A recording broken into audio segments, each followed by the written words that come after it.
Hello po mga kalingap, ako po yung boss, so papasalamat sa mga silent viewers ko na patuloy pong sumusuporta dito sa ating YouTube channel. No, ay patuloy po natin suportahan si Kalingap Rab, Kuya Val, Ate Edna, Kalingap Partners, Reactors. No, ay wag po natin skip ang kanilang ads para sa ganun ay tuloy-tuloy po ang paglingap para sa mahihirap. So may kasabihan nga po tayo no, honesty is the best policy.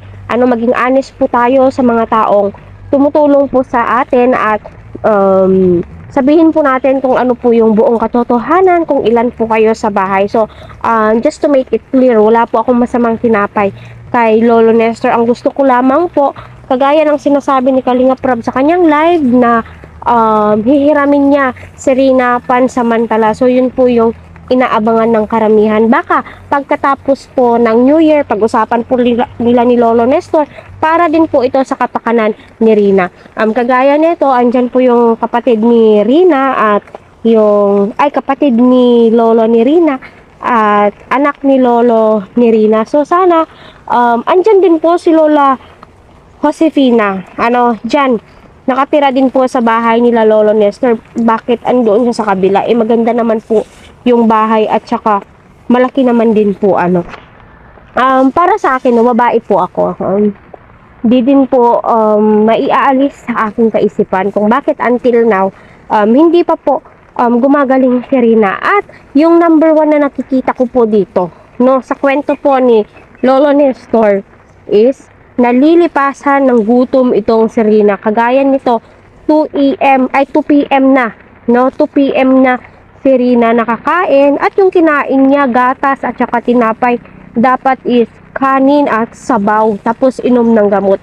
Number 1 po yun, nakakagaling kay Rina. Kasi nakakaawa po ang dalaga. Sa totoo lang, naaawa po talaga ako kay Rina. So, pagpasensyahan nyo na po, nagbabase lang po tayo sa video at kita naman po natin yung reaksyon nila Kalingap Rab at ni Sir Vincent Calyada at ng buong Kalingap Partners na pumupunta po kila Rina at yung na-question po yung pagpapainom ng gamot, no? So, ayun, may kasama sila. Ayan, 2 p.m. na po, hayan po yung kinakain ni Rina, gatas at saka tinapay. Mali po yan, Lolo Nestor, para sa akin. Dapat kanin at saka ulam, no? Para kahit papaano, hindi po, nanginginig kasi si Rina, kasi nga po, nalipasan siya ng gutom na pasma, no? Nanginginig siya.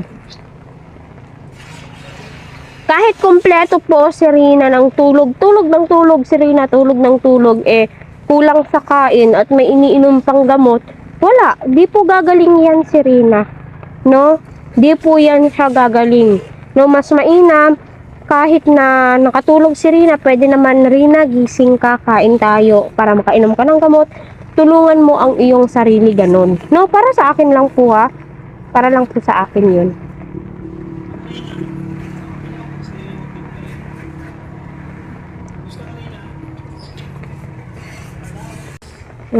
Ganda talaga.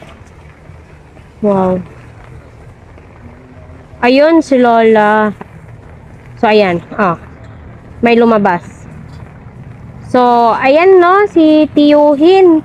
Parang ang sama ng sama ata ng tingin sa atin. My God. No, so ayun. Nakita po natin si Tiyuhin, kapatid po siya ni Lolo Nestor. Ay, Lolo ni Rina. My God. Lolo pala yun ni Rina kasi kapatid nga po ni Lolo Nestor.